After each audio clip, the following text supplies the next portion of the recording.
Isa pang gawain ng Panginoon na pagbibigayan. Nababasa po natin sa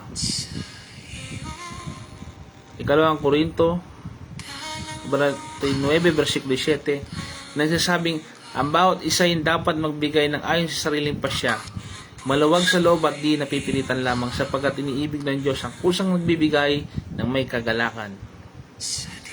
Ikalawang Korinto 8 versikulo 12, sapagkat kung bukal sa kalooban ng pagbibigay at tanggapin ng Diyos ang inyong kakayanan, hindi niya hinihintay na magbigay kayo ng hindi ninyo kaya. Mas mapapalad ang nagbibigay kaysa tumatanggap.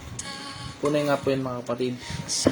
Inayaan ko pang bawat isa inyo na tayo magbigay para sa gawain ng Panginoon, at tunay nga po na masunod natin ang sabi ng kasulatan na tayo magsasama-sama, magtutulungan sa pagmamahalan. Tayo po ay magkaloob sa gawain ng Panginoon. Just reach me po kung any amount po na free contribution po ito na nasa kusang loob lang po na inyo, kung anong kalooban nyo na magbigay, nasa sa inyo po yan. Panalangin po natin yung offering. Maraming po salamat sa Panginoon sa pagkakaloob ng bawat isa, sa mga miyembro ng Chapel of Christian Faith Ministry. Nawa ay pagpalain po sila, magamit po ang salaping malilikom sa kalawag pa ng ministry na ito upang marami pa makakilala sa Panginoong Jesus. Ito po ang hinihiling sa panalangin sa Panginoon Jesus. Amen.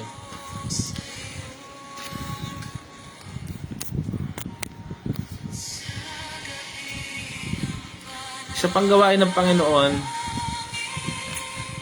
ay ang banal na hapunan, kung saan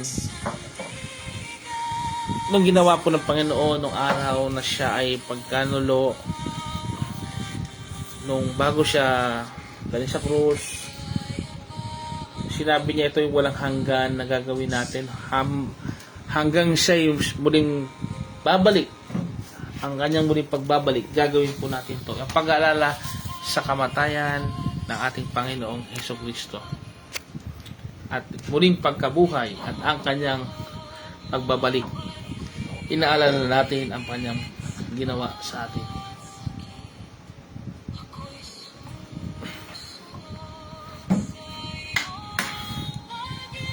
Ating basahin ang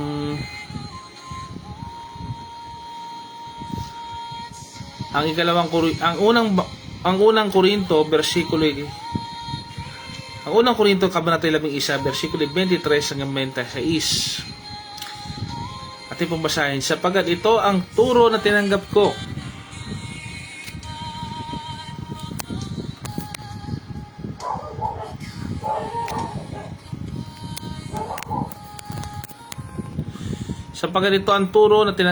mula sa Panginoon at ibinibigay ko naman sa inyo.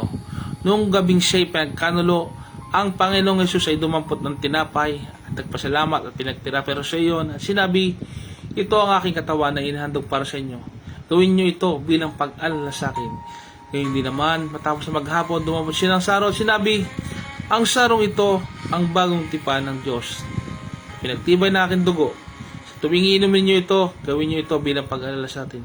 Muli po natin alalahanin ang ginawang sakripisyo ng Panginoon hanggang sa muli niya pagbabalik.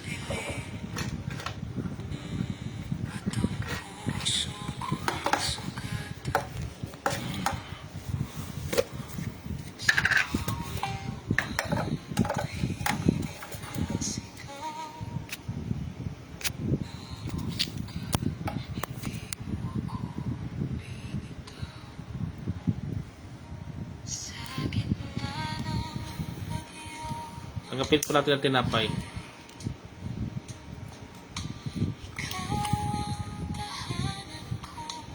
Tanggapin po natin ang simbolo ng dugo ng Panginoon. Ang ubas. Atas na ubas.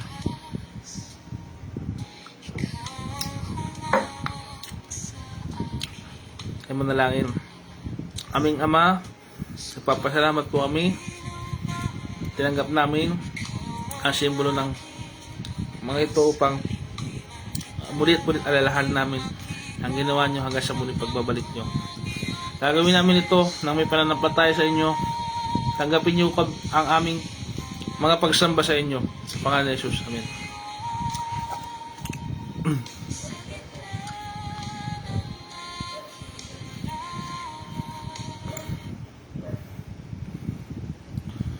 Diyan po napasamantalang nating tayo magkahiwalay at ating pagpatuloy ito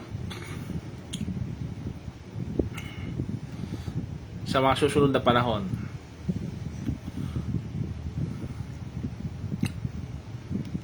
Ating pong awitin itong doksolohiya ng ating pananampalataya.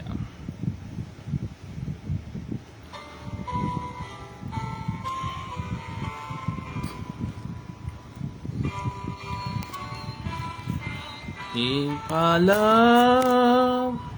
os pong sanilikha,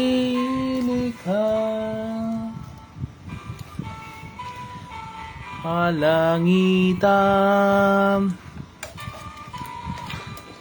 diwang banal. Amen.